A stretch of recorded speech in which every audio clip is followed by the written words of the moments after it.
So today we're going to be doing a closure repair on this custom made deep wave unit that one of my clients has had for a while. And as you can see, sis has alopecia, baby. And this is a no-go, okay? So I don't ventilate, but if it's this big of a space that needs to be repairing, you might as well just go ahead and change out the whole closure. This is a 4x4 unit that was made, and so we're going to show you how to take that off and reattach it. Okay, stay tuned. Okay, first we're going to start by separating the hair from the closure, the old closure, and the rest of the unit.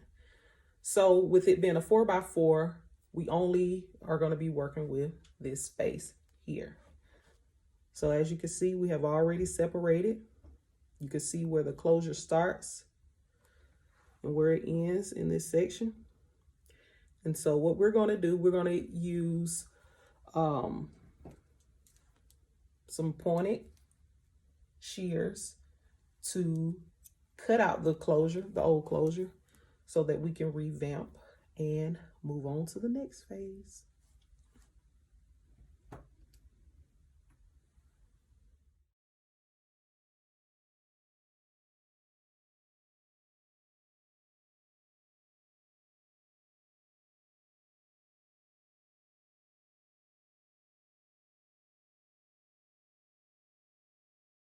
I always like to start with the front when laying down any closure to make sure that it's going to be really flush to your canvas block. So our client is about a 14 front to back. So we're going to place the hairline of the closure at about a 14. I've already kind of pre-measured some stuff out on my canvas block, so to kind of help make it easier, so we'll know, we'll have a starting point. Now making sure that it is centered where it needs to be, and we're going to place a push pin right in the middle. Okay, then you're going to take another push pin, trying to get my lady to sit right. Okay, we're going to take another one. You're going to go directly straight back in the middle here. This is going to be your next pin. You're going to take it, stretch it out, straight back as much as you can, as far as you can, to get it nice and flush. Then we're going to go to the front. I found I saw this lady do give a technique on how she laid her closures, and I was like, okay, let me try that. So even with being a licensed cosmetologist, you always want to be forever learning. Now, in some stuff you want to, based off your professional opinion, some stuff everything you can't take in, all knowledge you can't take in, but I'm always learning. I'm always trying to learn new things, new techniques that's going to help me, work smarter and not harder. Okay. So now we're going to this corner and we're going to pull down to kind of tack it down here. And we're going to go from the next side. So you're going to go from front, back, side, side. Then you're going to do the back corners, side to side. Okay, because when I first started doing wigs, and it was getting the closure to lay flat on the canvas block was like the hardest thing ever to me. But like I said, you always growing, you always learning, and you learn as you go. So as you can see, we're working our way to the back corner, and using only a couple pins, you see that it's already laid down very flat. And now we're going to move to the other side and do the same thing with this corner. You see how it's still kind of lifted here? But once we put that pin in the back corner, it's going to be what we want, honey.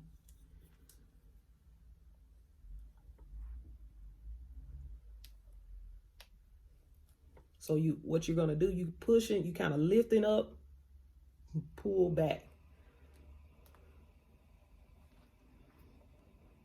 And like I said, it's going to give that nice, smooth feel on the side. So the only thing you have to do now is take the rest of the unit and sew it down with your needle and thread.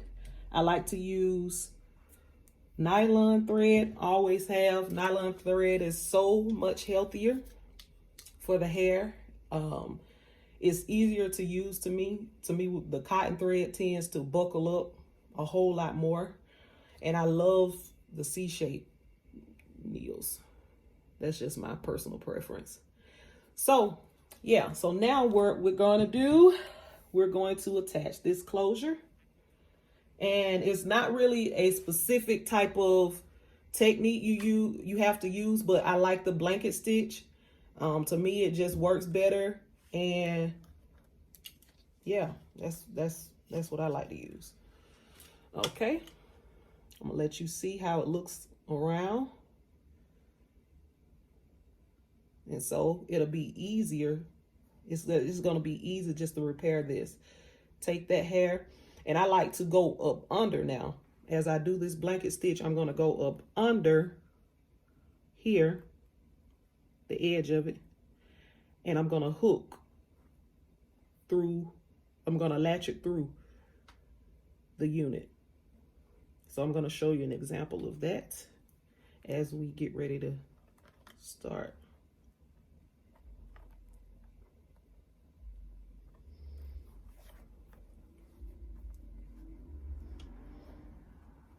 So you just take your closure, you're gonna realign it,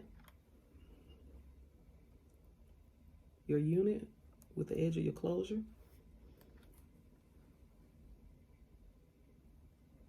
I always like to go through my closure first. I'm just weird like that.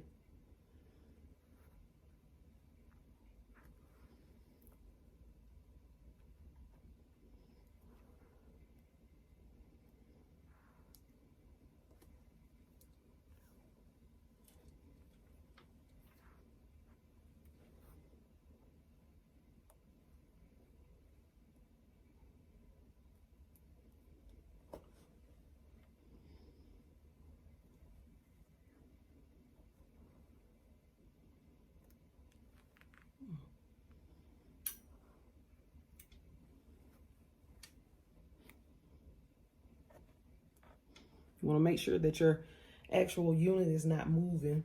So when you get ready to start stitching, you won't have any issues like what I'm having because I'm being weird. Okay. You're taking it up under, opening up that needle and thread, loop it around, pull through. And you're just going to take small stitches all the way around and do the same thing.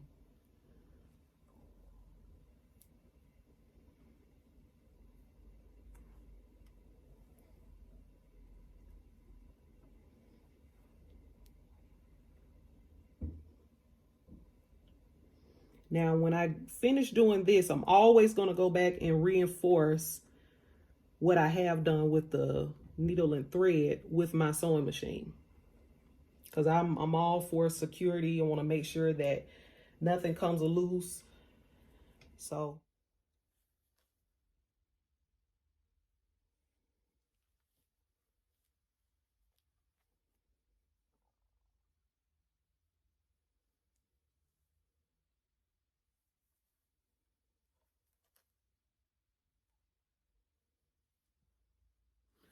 Okay, so this is what the unit looks like on the inside after we have sewn down the new closure onto the old unit.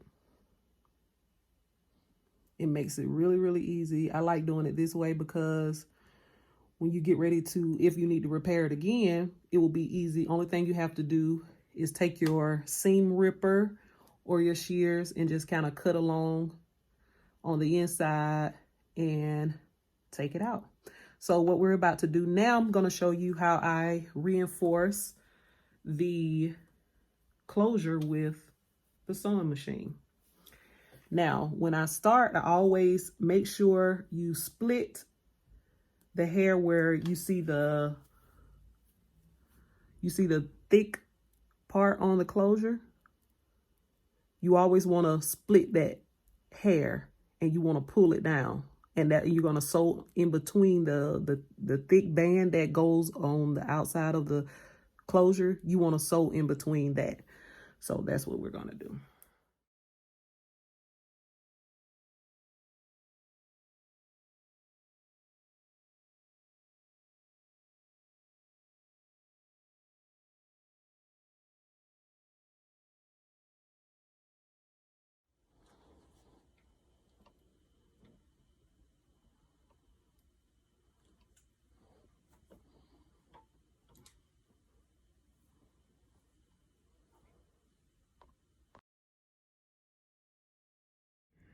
Now, these are the products I like to use when I'm about to bleach knots.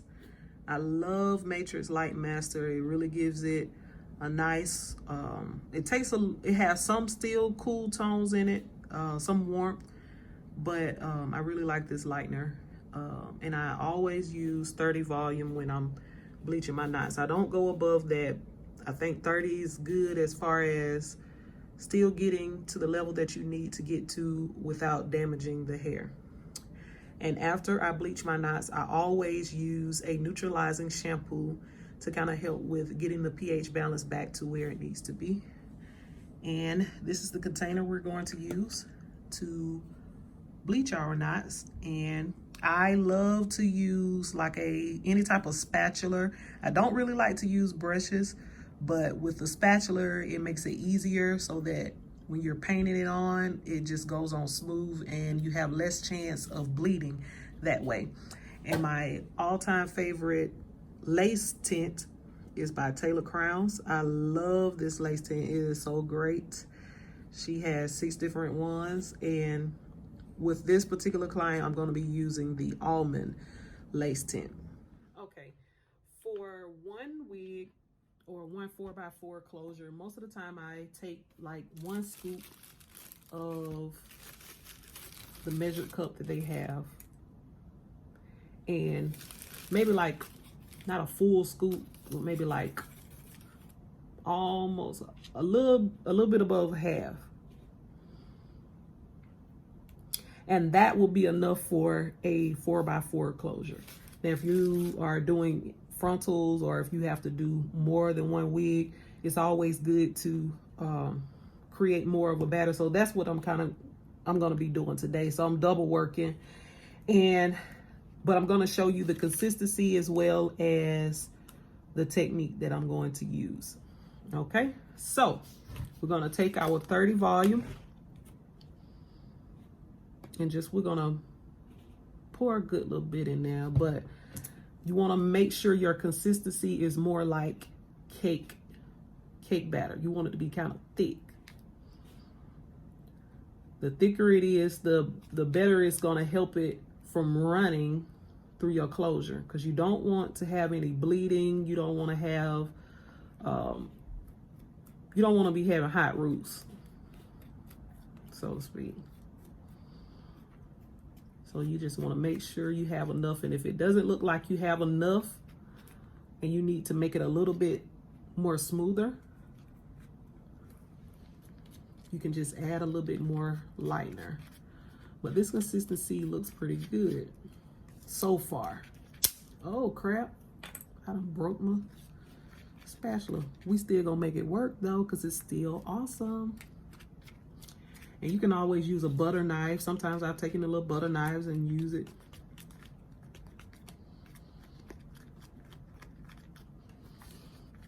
And if your consistency is too runny, it's always good. You could take a little bit of lightener and sprinkle a little bit more in there just to kind of give it a little more thicker texture.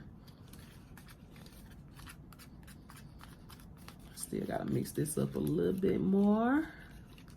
It's looking good though. This looks good, looks good, looks good.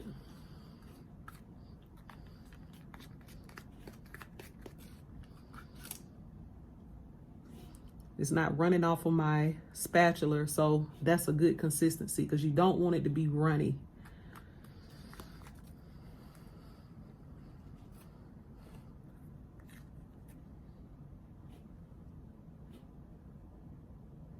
You want it to be really thick. Okay. So now we're going to take our unit and spread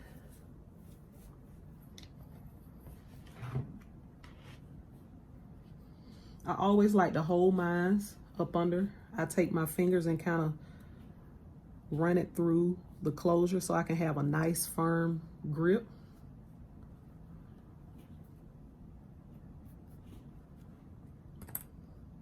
And you can just, it's no particular direction you have to go, but you definitely want to make sure you're going in light strokes because you don't want it to bleed through.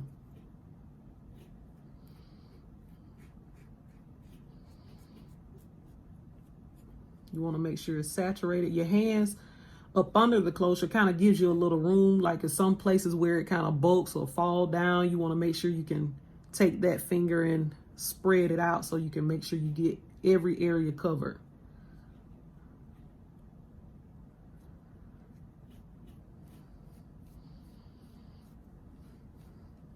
You don't really have to do a hard press on it. Just kind of do a nice raking. You want it to be nice and covered, nice and covered.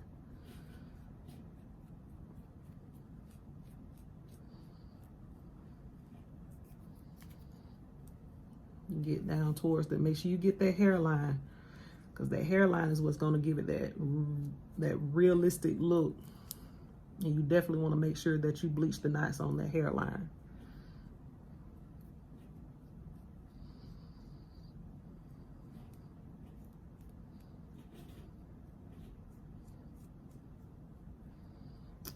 All right, now I tend to let mine process anywhere from 30 to 45 minutes, but it just really depends on how the hair does, the knots do on the closure. Because a lot of times, depending on if you have a client that is sending the hair to you and you really don't know how that hair, you don't know how that hair does, how well it lifts or anything like that. It's always good to kind of just watch it. It's good to watch it because sometimes some hair process longer, some it don't take that long for it to lift. But most of the time, average, I'll say anywhere from 30 to 45 minutes.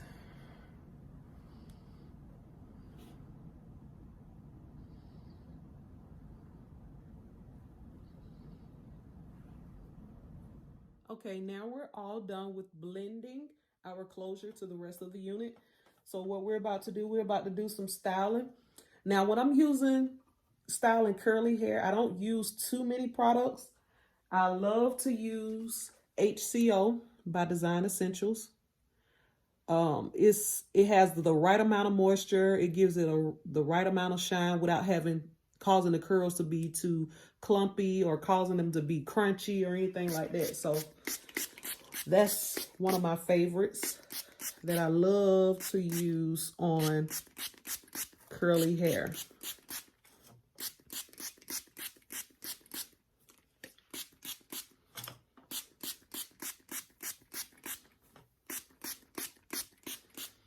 All right, another one of my favorites, I like to use this product by On Natural. I don't know if you can really tell. On Natural Curl and Wavy, and it's the coconut milk. It's the coconut milk product. Now, they have other products, but this is like my all-time favorite because it also has a good moisture component that's embedded on the inside of this. It has shea butter, jojoba oil, olive oil, and aloe vera, and vitamin E. And it does not make the hair crunchy, but it really defines your curls really, really good. So this is what we're going to use.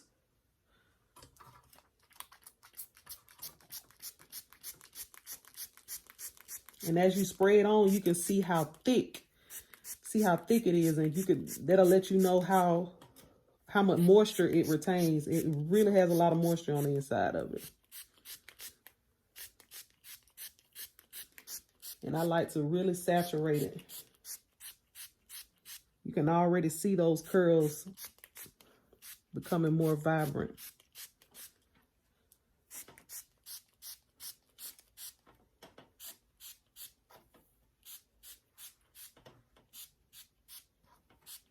Now, this client that I'm styling this unit for, she's not really a baby hair type girl. So we're just going to do like a nice side part and brush the product through.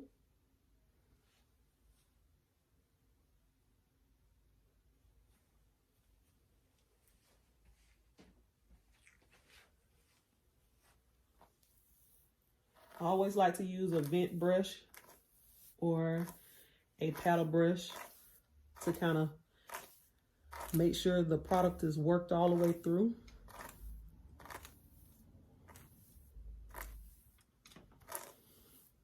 You can also use a dimming brush. Those are really good as well.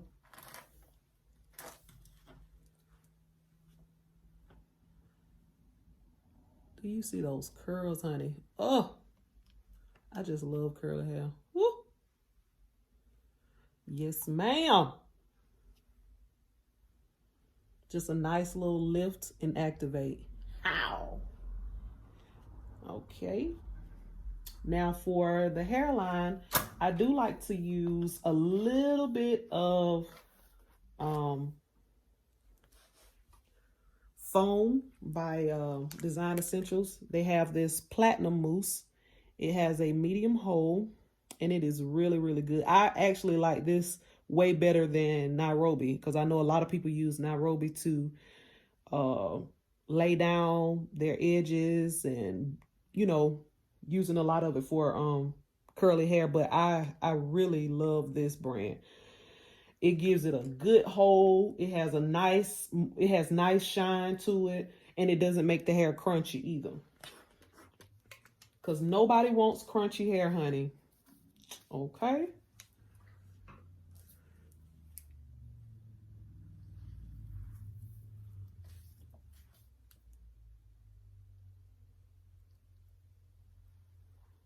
I don't really like too many straight parts. I'm going to kind of curve it just a little bit to kind of give it a little bit more naturalness to it.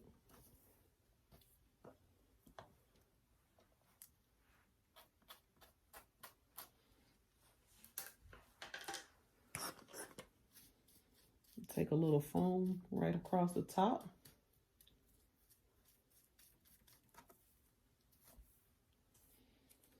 And then I'm going to brush it through.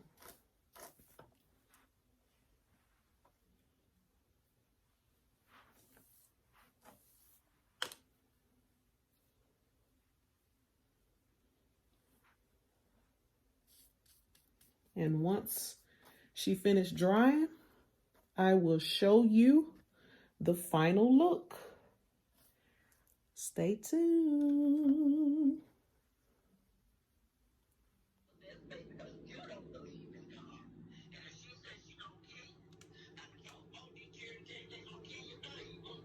You better.